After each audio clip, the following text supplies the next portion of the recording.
నానా ఇబ్బందులు పెట్టేస్తుందండి, నానా ఇబ్బందులు. తప్పలు పువ్వు ఫామ్ అవ్వక ఎట్లా బుడుపులు.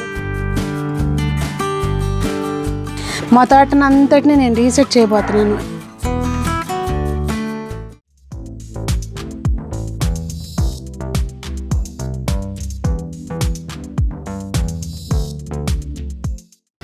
పెద్దలందరికీ నమస్తే, పిల్లలందరికీ హాయ్. ఎలా ఉన్నారండి? అందరూ బాగున్నారా? మేము చాలా బాగున్నాం. మీరు కూడా చాలా చాలా బాగున్నారని ఆశిస్తున్నాను. ఈరోజు వీడియో ఏంటంటే మిద్దె తోటలోకి వచ్చానండి. మొన్నే నా తోట అంతా సెట్ చేశానని చెప్పాను. అసలు ఇప్పుడు చూస్తే మీకు మైండ్ పోయిద్ది అనమాట. ఏంటి అంతా కలిపి 10 రోజులు, అంతే 10 నుంచి 12 రోజులు గ్యాప్ అండి, అంతే. ఈ గ్యాప్లోనే మొక్కలు మొలవడం, మళ్ళీ అవి పెరిగిపోవడం చాలా జరిగిపోయింది. ఏం జరిగింది మిద్దె తోటలో ఏంటనేది చూపిస్తాను. కొన్ని కూరగాయలు ఉన్నాయండి, అవి కోసేసుకుని అలాగే కొంచెం తోట పని చేసుకుని వెళ్దాము అని చెప్పి ఇవాళ పైకి వచ్చాను. ఈ ఎండలకి అసలు మనమే అల్లాడిపోతున్నాం. అట్లాంటిది చిన్ని ప్రాణాలది ఎంతండి. ఎలా ఉంది అసలు? మీరు ఎక్కడుంటారో కానీ మీ ఏరియాలో టెంపరేచర్స్ ఎలా ఉన్నాయి ఏంటనేది కామెంట్ చేయండి. ఇక్కడ హైదరాబాద్లో అయితే మాత్రం అసలు ఎలా ఉందంటే, మధ్యాహ్నం పూట పొరపాటుగా బయటికి వెళ్తే, అది కూడా అసలు 2 వీలర్ తీసుకుని వెళ్ళామంటే ఇంకా అసలు గాలికి మళ్ళీ ఇంటికి వచ్చేదాకా చెవులు గస్స అనమాట. ఆ టైప్లో అయిపోతుంది ప్రాణం. అట్లా ఉంది, దారుణంగా ఉంది. ఇంకా ఇది ఏప్రిల్ నెలే, మే నెల అంతా ఎట్లా గడపాలో ఏమో. ఇదంతా గ్లోబల్ వార్మింగేనేమో. మనం కొంచెం ఎక్కువ మొక్కలు పెంచేసుకుని బోళ్ళంతా పచ్చదనం నింపేసుకుని ఈ పొల్యూషను, ఈ ఎండలు ఇంకా కాస్త తగ్గాలని కోరుకుందాము. ముందైతే అసలు తోట చూపిస్తా చూడండి. నేనేదో నారు పోసినట్టు మొలిసినాయి అనమాట. మా మిద్దె తోటలో ఈ కలుపు మొక్క మాత్రం నానా ఇబ్బందులు పెట్టేస్తుందండి, నానా ఇబ్బందులు. అదేంటో మరి, అసలు మొలిసిందా, మొలిసిందా, అట్ట పెరిగిపోయిందా అన్నట్టు వచ్చేస్తుంది. అక్కడికి ఇవి తీసినప్పుడల్లా నేను పడేసేస్తున్నాను ఎరువులు వేయకుండా. ఇవ్వండి కొన్ని వంకాయలు ఉన్నాయి. ఇది గ్రీన్ వంగ అనమాట. ఇది మొన్న విజయవాడ నుంచి నారు తెచ్చాము, దానిలో వచ్చినట్టుంది. విత్తనానికి వదిలేస్తానండి. ఇట్లా కొన్ని ఉన్నాయండి, మన కూరకు సరిపోను. ఇక్కడ చూస్తే కనుక ఇది గల్జేరు. ఇది ఎట్లా వచ్చిందో చూడండి, కుండి మొత్తం ఖాళీ లేకుండా. ఇందులో కొయ్య తోటకూర వచ్చింది. ఇదంటే కొంచెం పర్లేదు. ఇక్కడ ఇవన్నీ మనకి అండి, ఇక్కడ చూస్తున్నారా, ఇవి పాలకూర అనమాట. పాలకూర అట్లా లాస్ట్కి ముదిరిపోతే ఏదైతే ఇట్లా గెల వస్తుందో అప్పుడు వదిలేసామనుకోండి, మనకి చక్కగా విత్తనాలు సరిపడా వచ్చేస్తాయి. ఇదంతా పాలకూర చూసారా. ఇంకొక 10 రోజుల్లో మనం విత్తనాలు తీసుకోవచ్చు. కుండీలు ఖాళీగా వదిలేస్తాను, పని ఉందండి అని చెప్పాయి కదా. ఖాళీగా ఎందుకు ఉంచుతో, మేము ఉండగా అన్నట్టు వచ్చినాయి అనమాట ఇవి. ఇక్కడ చూడండి, ఇది మా మిద్దె తోటలో విసిగిచ్చే కలుపు మొక్క. ఇవి చూసారా ఎట్లా వచ్చినాయో, అసలు ఖాళీ లేకుండా వచ్చినాయి అనమాట. ఇక్కడ చూడండి, ఇప్పుడు ఇవన్నీ మళ్ళీ మొదలుకి ఎత్తుకోవాల్సిందే. ఇదంతా చూడండి ఎట్లా ఉందో. నిన్న నీళ్ళు పట్టలేదన్నమాట, ఇవాళ పొద్దున్నే పట్టాల్సింది. పొద్దున్నే కూడా పట్టకపోయేసరికి మొక్కలన్నీ కొంచెం వడబడినాయండి. కానీ ఇట్లా వడబట్టడం వల్ల నష్టమేం లేదు. మనం వాటర్ ఇస్తాం కదా, ఇప్పుడు చక్కగా పైకి వస్తాయి అన్నమాట, బాగుంటుంది. ఇవి బ్రొకోలీ అండి, విత్తనాలకి ఉంటే మనకు సరిపోతాయి అని చెప్పాను కదా. కానీ ఎందుకనో గింజలు రాలేదండి. మామూలుగా అయితే మనకి ఆవాలాగా వస్తాయి, లోపలంతా ఇదిగోండి ఏమీ లేవు, తప్పలు, గింజ ఫామ్ అవ్వల. చూస్తున్నారా. ఇంక ఇవన్నీ కూడా తీసేయాలండి, శుభ్రం చేసుకోవాలి.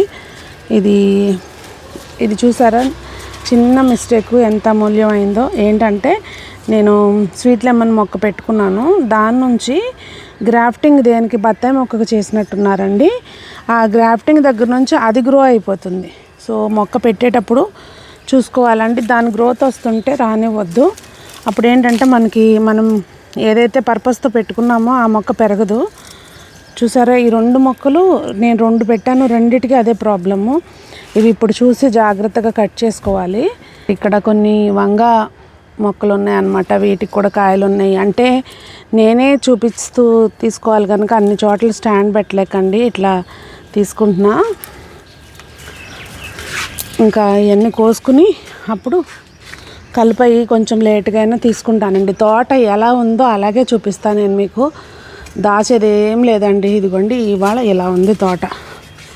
మనం ఎంత చేస్తే అంత మనకిస్తుందండి. ఇది చూసారా, ఇది పింక్ కలర్ క్యాలీఫ్లవర్ అనమాట. పువ్వు ఫామ్ అవ్వక ఇట్లా బుడుపులుగా చిన్నగా వచ్చింది. చూడ్డానికి అందంగా ఉంది కదా అని చెప్పి అట్లా వదిలేసాను నేను, వాడిపోయింది ఇది కూడా. ఈ క్యాబేజీ కూడా కోసేయచ్చండి. ఇంకా అది పరిస్థితి. ఈ తులసి మొక్కలు ఇవన్నీ కొంచెం ఇవి కట్ చేసుకుంటే మనకు గుబురుగా వస్తుంది, మాల కట్టుకోవడానికి వాటికి బాగుంటుంది. సో ప్రస్తుతం తోట ఇలా ఉందండి. దొండకాయలు కూడా కొన్ని ఉన్నాయి. ఇంకా చింత చిగురు అంతా దూసేయాలి, కొంచెం కోసుకోవచ్చు, అది స్టేజ్.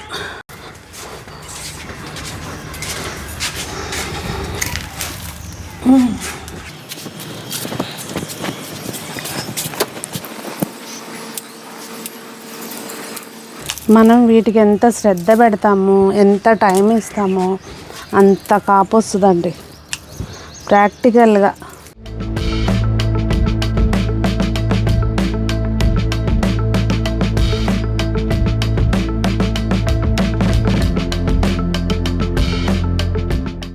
మనం మళ్ళీ ఎరువులోకి వేసుకోవచ్చు అనుకునే మొక్కలనండి చక్కగా ఇట్లా అప్పటికప్పుడు కట్ చేసేసుకుని ఒక దగ్గర వేసామంటే ఊరికే ఎండిపోతాయి.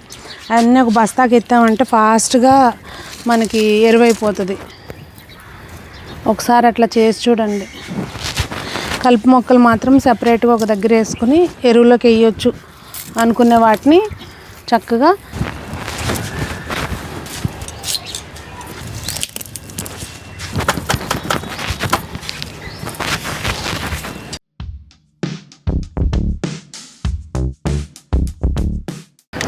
ఈరోజు కూరలు అండి. ములక్కాయలు వచ్చినాయి, ఒక 5 కాయల దాకా, 5-6 కాయలు ఉన్నాయి. ఇంకా టమాటాలు, వంకాయలు, దొండకాయలు, క్యాబేజీ ఇదన్నమాట. ఆకుకూరలు అయితే మాత్రం అప్పుడే కోస్తున్నానండి, అందుకని ఆకుకూరలు ఏం చూపించట్లేదు.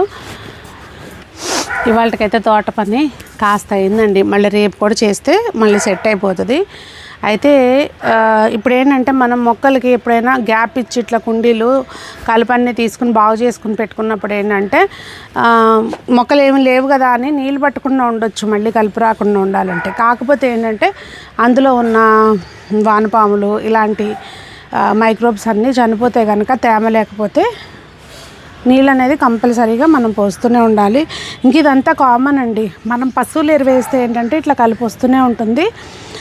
ఎమ్మటే తీసుకుంటే ఇంత ఆగం అవ్వకుండా ఉంటుంది. ఇంకా అంతే, అంతకంటే సొల్యూషన్ ఏం లేదు. పశువులు ఎరువు వేస్తే మాత్రం వస్తూనే ఉంటుందండి. సో మరి ఈ రోజుకైతే ఇది పని. మరి మీ తోటలు ఎట్లా ఉన్నాయి ఏంటనేది తప్పకుండా కామెంట్ చేయండి. మా తోట అంతా నేను మళ్ళీ రీసెట్ చేయబోతున్నా, అంటే న్యూ టైప్లో డిజైన్ చేయబోతున్నా. అది ఎట్లాగూ ఏంటి అనేది చూస్తూ ఉండాలంటే ఛానల్ని ఫాలో అయిపోండి. మరి అందరూ బాగుండాలి, అందులో మనం ఉండాలి, అందరూ మొక్కలు పెంచాలి, ఆరోగ్యంగా ఉండాలి అని కోరుకుంటూ మీ సునీత.